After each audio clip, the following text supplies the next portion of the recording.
కూటమి ప్రభుత్వంపై ఫైర్ అయ్యారు వైసీపీ అధినేత జగన్. చంద్రబాబు పాలనలో సూపర్ 6 అటర్ ఫ్లాప్ సినిమాని ఎద్దేవా చేశారు. కూటమి ప్రభుత్వ ప్రైవేటీకరణ నిర్ణయాలను అడ్డుకునేందుకు అన్ని రకాలుగా పోరాడతామన్నారు.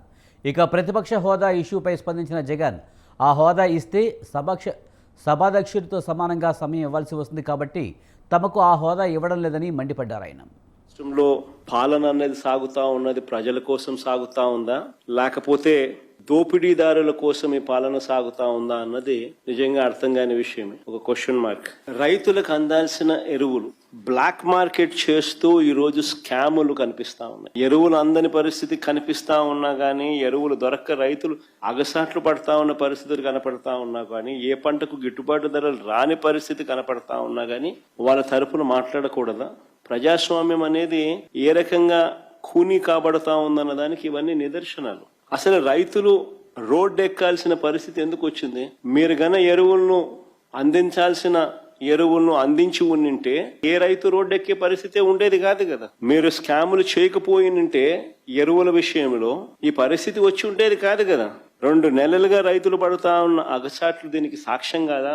మా ప్రభుత్వ హయాంలో ప్రతి జిల్లాకు ఓ గవర్నమెంట్ కాలేజీని తీసుకురావాలని, ఒక టీచింగ్ హాస్పిటల్ తీసుకొని రావాలని, ఓ మెడికల్ కాలేజ్ను అక్కడ పెట్టాలని ప్రతి జిల్లాలు విస్తరింపజేసినాం. 26 జిల్లాలు చేసినాం. చేసిన ఆ 26 జిల్లాలలో ప్రతి జిల్లాలోనూ కూడా ఒక గవర్నమెంట్ మెడికల్ కాలేజ్ అక్కడ ఉండాలి అని. ఎప్పుడైతే గవర్నమెంట్ మెడికల్ కాలేజ్ ఎప్పుడైతే ఆ జిల్లాలో వస్తుందో అప్పుడు ఆ గవర్నమెంట్ మెడికల్ కాలేజ్తో పాటు టీచింగ్ హాస్పిటల్ కూడా అక్కడ ఉంటుంది, పార్ట్ ఆఫ్ మెడికల్ కాలేజ్ కింద. ఎప్పుడైతే ఒక టీచింగ్ హాస్పిటల్ ఎప్పుడైతే part of the medical college కింద జిల్లాలో అవైలబుల్ గా ఉంటుందో, that means it's a super speciality hospital which is made available there. ఇచ్చిన హామీలన్నీ కూడా మోసం చేస్తూ ఎగ్గొడుతూ ఇంకో వైపున సూపర్ 6, సూపర్ 7, సూపర్ హిట్ అంటూ సంబరాలు అంటాడు.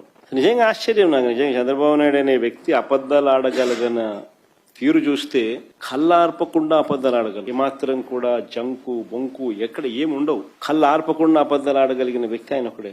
ఒకవైపున మోసం చేస్తున్నాడు, ఒకవైపున ఎగ్గొడుతున్నాడు, మరోవైపున సూపర్ 6, సూపర్ 7, సూపర్ హిట్ అంటూ సంబరాలు అంటున్నాడు. నిజంగా సూపర్ 6, సూపర్ 7 అట్టర్ ఫ్లాప్ అని చెప్పి ప్రజలందరికీ కూడా అర్థమైంది, ప్రజలందరికీ కూడా తెలుసు. అట్టర్ ఫ్లాప్ అయిన సినిమాకు నిజంగా బలవంతపు విజయోత్సవాలు,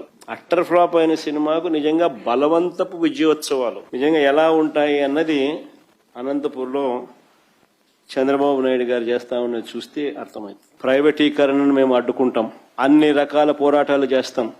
మీ నిర్ణయాన్ని వెనక్కి తీసుకునేంత వరకు ధర్నాలు జరుగుతాయి, ర్యాలీలు జరుగుతాయి, దీక్షలు జరుగుతాయి, నిరసనలు చేస్తాం. నేను కూడా అక్కడక్కడ పార్టిసిపేట్ కూడా చేస్తా.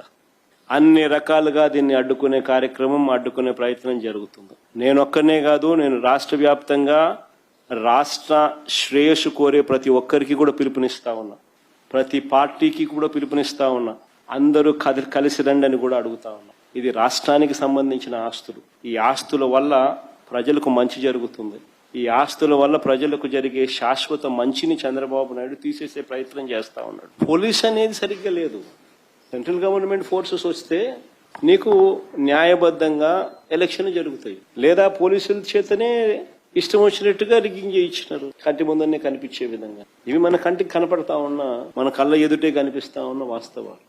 అసెంబ్లీ ఎలక్షన్లు, పార్లమెంటుకు సంబంధించిన ఎలక్షన్లకు సంబంధించిన విషయానికి వచ్చినప్పుడు అప్పుడు సెంట్రల్ గవర్నమెంట్ ప్రొటెక్టెడ్ ఫోర్సెస్ ఉంటాయి కాబట్టి అప్పుడు నువ్వు ఏ రకమైన మెకానిజం తీసుకొచ్చినా కూడా ఒక ఫుల్ ప్రూఫ్ మెకానిజం తీసుకురాగలిగితే అప్పుడు దానికి రిజల్ట్స్ వస్తాయి. అప్పుడు నువ్వు అన్నట్టుగా పేపర్ బ్యాలెట్ తీసుకొస్తే మరీ మంచిది. ఇప్పుడు కాదు. ఇప్పుడు చంద్రబాబు నాయుడు పోలీసులు పెట్టి ఇప్పుడు పేపర్ బ్యాలెట్ పెడితేనేమి, ఏ బ్యాలెట్ పెడితేనేమి చెప్పు, ఆయన పోలీసుల ఆధ్వర్యంలో ఎన్నికలు జరిగితే అసెంబ్లీ సమావేశాలలో ఇప్పుడు నేను ఇంతసేపు ప్రజెంటేషన్ ఇచ్చాను.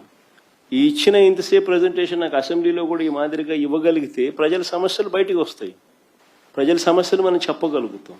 నీకు లేదు 175 మందిలో నువ్వు ఒక ఎమ్మెల్యేవు, నీకు ఇంతే సమయం ఇస్తాం 5 నిమిషాలు అందరితో పాటు, దాంట్లోనే నువ్వు చెప్పాలా అని అంటే ఎవరు చెప్పగలుగుతాడు, ఏమని చెప్పగలుగుతాం? నేను ఇంతసేపు ప్రజెంటేషన్ ఇస్తే 3 టాపిక్ల మీద మీకు పూర్తి అవగాహన ఇచ్చిన, ఇంతసేపు మీరు నాకు అవకాశం ఇచ్చితే. మరి లీడర్ ఆఫ్ ది అపోజిషన్ అనే వ్యక్తి మాట్లాడినప్పుడు సమగ్రంగా తాను మాట్లాడే అవకాశము పరిస్థితులు అసెంబ్లీలో స్పీకర్ ఇవ్వాల్సిన ధర్మం స్పీకర్కు ఉంది. ఉన్నది ఏకైక ఒకే ఒక్క పార్టీ ప్రతిపక్ష పార్టీ. కనీసం మల్టిపుల్ పార్టీస్ అన్న అపోజిషన్లో ఉన్నాయంటే అది లేదు. ఉన్నది ఏకైక ఒకే ఒక్క పార్టీ ప్రతిపక్షం. ఆ పార్టీని కూడా నువ్వు ప్రతిపక్షం అనడంలా. ఆ పార్టీ నువ్వు ప్రతిపక్షం ఎందుకు అనడంలా? ప్రతిపక్షం మనం అన్నాం అనుకో, ఎంతమంది ఎమ్మెల్యేలు ఉన్నా కూడా ఆ ప్రతిపక్షానికి ఒక నాయకుడు అనేవి ఉంటాడు, ఆటోమేటిక్గా ప్రతిపక్ష నాయకుడు అవుతాడు.